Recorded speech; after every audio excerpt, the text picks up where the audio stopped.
Newton, le physicien, qui dit que quand on lâche quelque chose, ça tombe. Oh oui, bien habillé. Voilà, donc ça c'est Isaac Newton qui dit que quand on lâche quelque chose, ça tombe. Ça s'oppose à Archimède qui dit que dans tout corps, il y a une force vers le haut. Donc Isaac Newton dit ça tombe, Archimède dit ça remonte. Ils ont fait Isaac dit ça tombe, Archimède dit ça remonte. Un autre tour que j'aime bien, c'est le tour des 4 As. Donc celui-là, c'est un peu ce qu'on appelle mon tour d'entrée. Alors là, j'ai demandé quelle est votre couleur préférée entre les rouges et les noirs. Souvent, les filles disent rouge et les garçons disent noir. Allez savoir pourquoi. Hein. Donc on va dire que c'est une fille qui a choisi, elle a dit rouge. Donc je les mets à l'extérieur du jeu, face en l'air, alors que tout le jeu est face en bas. Donc on va prendre les rouges, et à l'extérieur du jeu, on va mettre les as rouges.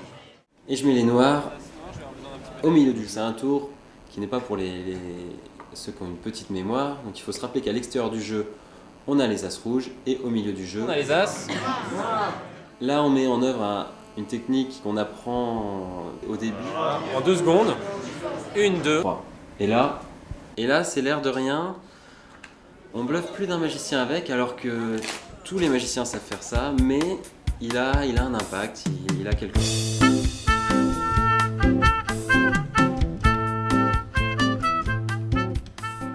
Comment je vais aborder la magie de rue dans les prochaines semaines? La première chose à faire, c'est pratiquer.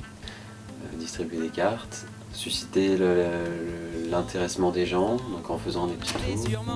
Un gars d'apparence sympa, mais en fait un crétin. il est là dans toutes les soirées.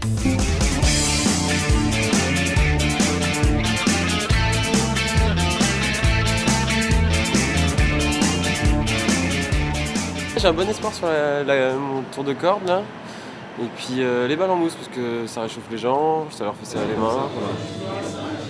Faut pas avoir trop de mousse. Il faut pas être bourré, ouais. Exactement.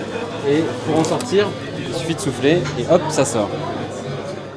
Et donc ça c'est pareil, c'est un des tours que j'ai commencé à voir ça et qui est vraiment assez sympa. Et qui marche aussi dans la main du spectateur. Je demande au spectateur de me tendre une main. Donc je vais vous mettre une balle et vous allez serrer très fort. Je vais essayer de la pulvériser.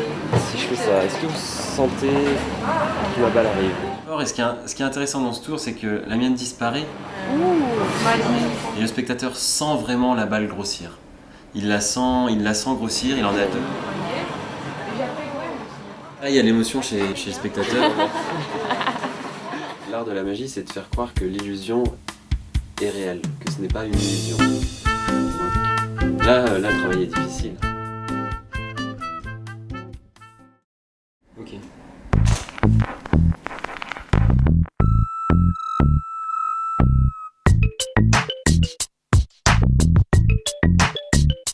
À Rennes, on a beaucoup pratiqué dans la rue, la nuit, le soir, dans les bars, qui est assez sympa parce que les gens sont très ouverts, on leur demande rien, on leur donne juste quelque chose.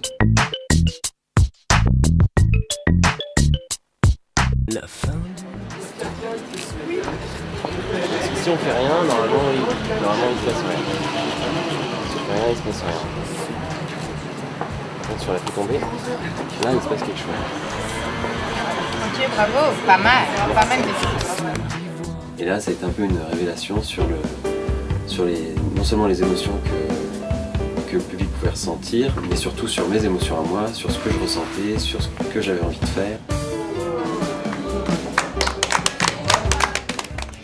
C'était John, le magicien. À bientôt en 2011, à votre table et dans la rue.